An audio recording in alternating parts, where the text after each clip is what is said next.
When I was 12 years old, this is back in the late 70s, my parents were fighting and I didn't want to be at home, so I went to my best friend's house. We went to the living room and started watching television. The rest of the family kind of did whatever it was they were doing. They all eventually went to bed. My friend started talking about this nightmare he had. He looked at me and started to yell, your eyes, they turned solid black. And he jumped up off the couch. He struggled for air for a moment and then just crumbled on the floor between the coffee table and the couch. It scared me. I jumped out of the chair. I turned to my left and I happened to look to my right. For whatever reason, I don't know. There was a black digital clock on top of the television and it said midnight right on the dot. It wasn't 12:01 or anything like that. It was right on the dot. So I took the 3 or 4 steps across the living room, skirted around the coffee table, bent down to touch my friend's shoulder to shake him to see what was going on. And as soon as I made contact with him, he was suddenly standing next to me to my left, which didn't make any sense. It was a very odd transition, but he was suddenly standing and he was screaming, what the hell happened? What the hell happened? And I tried to calm him down. I thought he was going to wake up his parents because I thought at that time it was midnight. I turned back around. I looked at the TV again. I saw the clock above it. It was exactly 6 o'clock in the morning.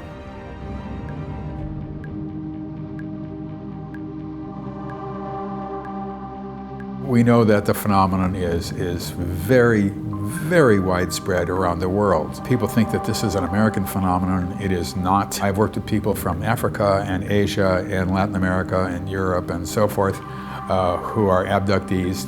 All say the same thing all around the world. It does not matter where they're from. 36 years later, I decided one day I wanted to find out what happened to me. I just happened to be on some particular media. I saw Yvonne Smith.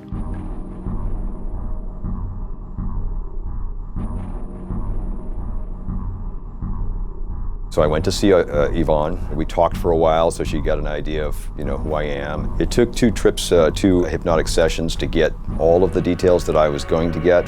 She took me back to that night where I was at my friend's house and asked me to just describe everything that I experienced, everything I see, any details, just keep talking as the images come.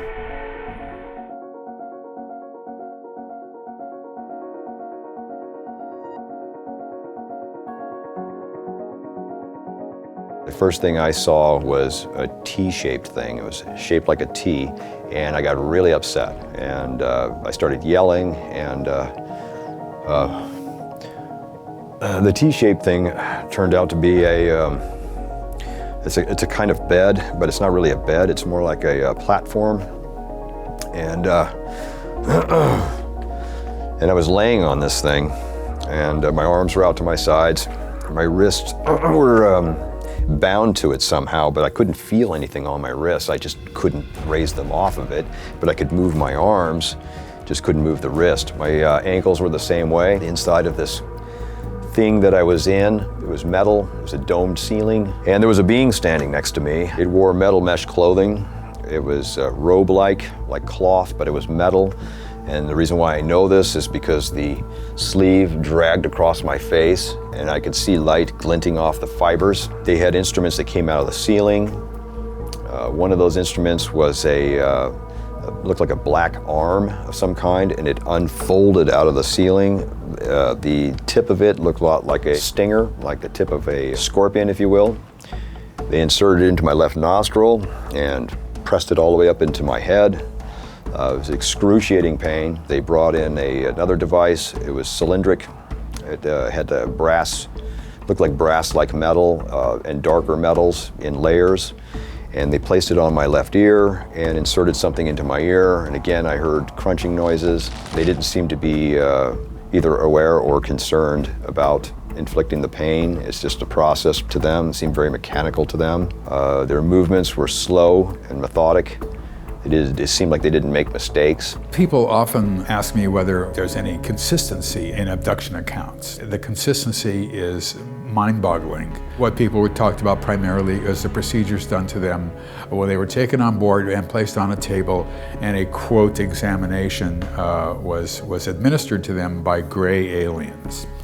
which had to do with poking around with their abdomen. I work with people who have MDs, who are psychiatrists, who are psychologists, PhD psychologists, people who are university professors, and people who have never been able to hold a job and dropped out of school at a young age, and everybody in between. The vast majority of material that they talk about has never been in the public domain. Without consistency, there is no phenomenon, and it is the consistency that keeps coming back, that keeps me coming back, in fact. They had slightly larger than normal looking heads. They had black eyes. They had wrinkles on their face, which I thought was interesting.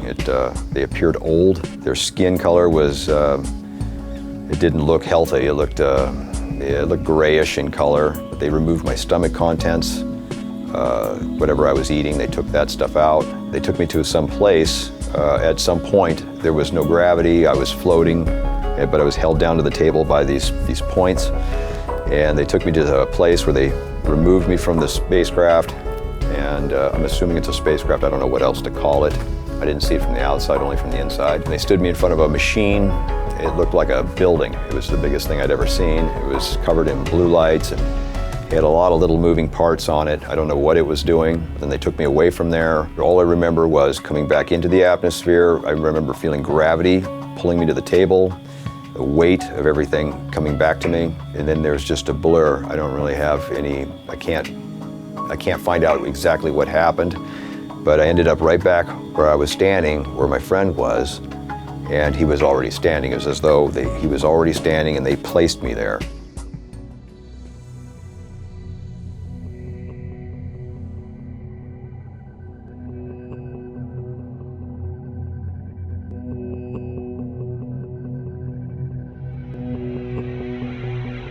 People are physically missing from their normal environments when they are abducted.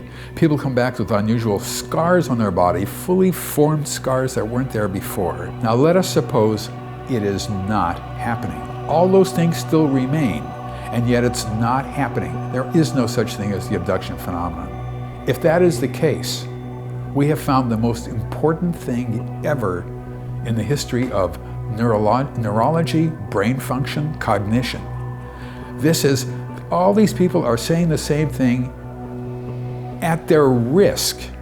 This is not going to bring applause to them that they say they've been abducted by aliens from outer space.